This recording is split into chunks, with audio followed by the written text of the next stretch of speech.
2017 मध्ये तुम्ही मातोश्रीवर गेला, परत तुम्ही उत्तर देणार नाही मला माहिती आहे, पण संतोष दुरींनी असं पण आरोप केलाय की 2017 मध्ये त्या प्रक्रियेचा मी भाग होतो, माझे सहकारी संदीप देशपांडे पण सोबत होते. एकदा तर ते एकटाच म्हणजे त्यांनी ट्रॅप हा शब्द वापरला. थोडं खुलवून सांगा तो प्रकरण काय. मला वाटतं आता त्याची चर्चा करण्याची आवश्यकता मध्ये करड कार्यक्रम करून त्यांनी काँग्रेसचे नगरसेवक जवळपास आता भाजपात प्रवेश करतील आणि ती भाजपाकडे जाते.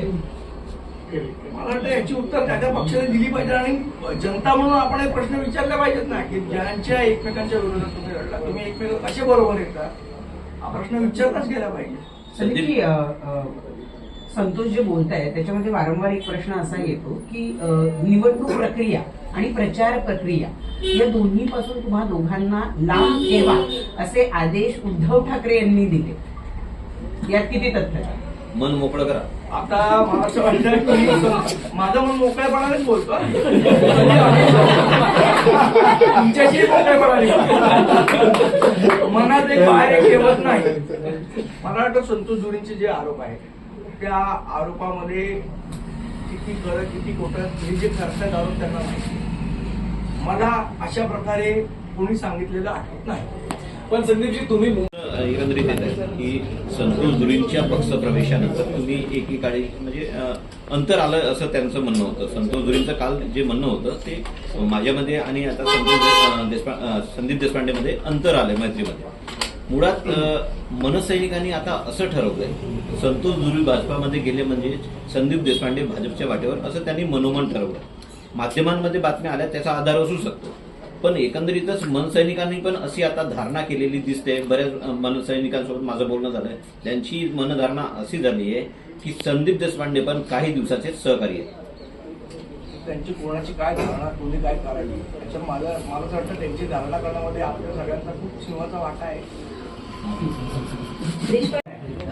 त्यांच्या बंधूंनी मनीष धुरी यांनी काल पत्र लिहिलं राज ठाकरे यांना आणि त्यात त्यांनी स्पष्टपणे असं म्हटलेलं आहे की तिथे जे युबीटीचे बंडखोर आहेत त्या बंडखोराच्या प्रचाराला किंवा त्या बंडखोराच्या सहवासामध्ये अनिल परब दिसतात, पण तेच मनीष धुरी यांच्या कुशल धुरी यांच्या प्रचारामध्ये कुठेही दिसत नाही. असं करणं म्हणजे ही युतीमध्ये केलेली गद्दारी नाही आहे का एक प्रकारची? या संदर्भामध्ये काही चर्चा नाही झाली का? या संदर्भात सन्माननीय राजसाहेबांच्या कानावर आम्ही या गोष्टी घातल्या आणि योग्य तो निर्णय ते करतील. संदीपजी, आपण आपल्या समाज माध्यमांवर देखील जे अपक्ष आहेत, जे आपल्या पक्षामध्ये होत्या, जे आता अपक्ष लढतात त्यांचे पोस्ट सातत्याने दिसतात, त्या संदर्भात नेमकं तुमचं हे काय मत काय? ते टॅग केलं जातं, त्याला काय करू? मुख्यमंत्र्यांनी काल मुलाखत दिली आणि त्या मुलाखतीत म्हणतायत की बाळासाहेब ठाकरे हेच ठाकरेंचा ब्रँड होते, इतर कोणी नाहीये. दोन्ही ठाकरे बंधूंना पुन्हा एकदा त्यांनी टोला लगावला. तर मुळात मला असं वाटतं ठाकरे हा ब्रँड नाही, ठाकरे हा विचार आहे आणि विचार कधीही संपत नसतो, विचार हा चालू आहे.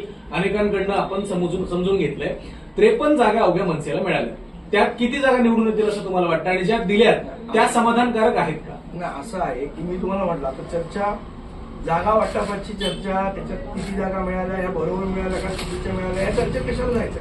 आता जे समोर आहे त्याच्यातल्या मॅक्झिमम जागा आपल्याला कशा जिंकता येतील, मला वाटतं हा प्रयत्न असला पाहिजे. आता ती जागा चुकीची, ही जागा बरोबर, ही मिळायला पाहिजे होती, ती सोडायला पाहिजे होती, त्या चर्चेला आता काही अर्थ नाही ना, कशाला त्या गोष्टीत पडायच्या.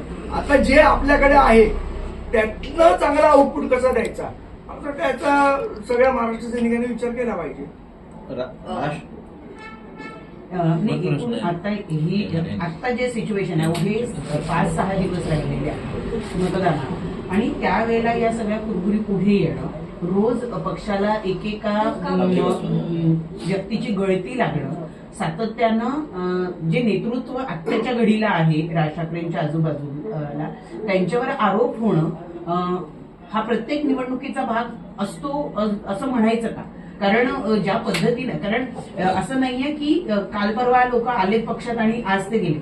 पक्षातले जुने सहकारी जे राज ठाकरे बाहेर पडल्या वेळेला होते तिथपासून जवळजवळ 20-20 वर्षाचा प्रवास सगळ्यांनी राज ठाकरेंबरोबर केला, असे सहकारी राज ठाकरेंना सोडून जात आहेत. तुम्हाला तेच सांगितलं की यावेळेला पहिल्यांदा आम्ही युती केली, त्यामुळे 100% त्याला म्हणतो समाधान हे कोणातच होऊ शकणार नाही. आणि आम्ही त्यांना समजवतो की युतीमध्ये हा प्रोसेसचा भाग आहे. एखादी जागा मिळते, एखादी जागा नाही मिळत, किंवा काही त्यांच्या जे काय कुरबुरी असतील त्यांच्याशी चर्चा करून आम्ही सोडवण्याचा प्रयत्न करतोय.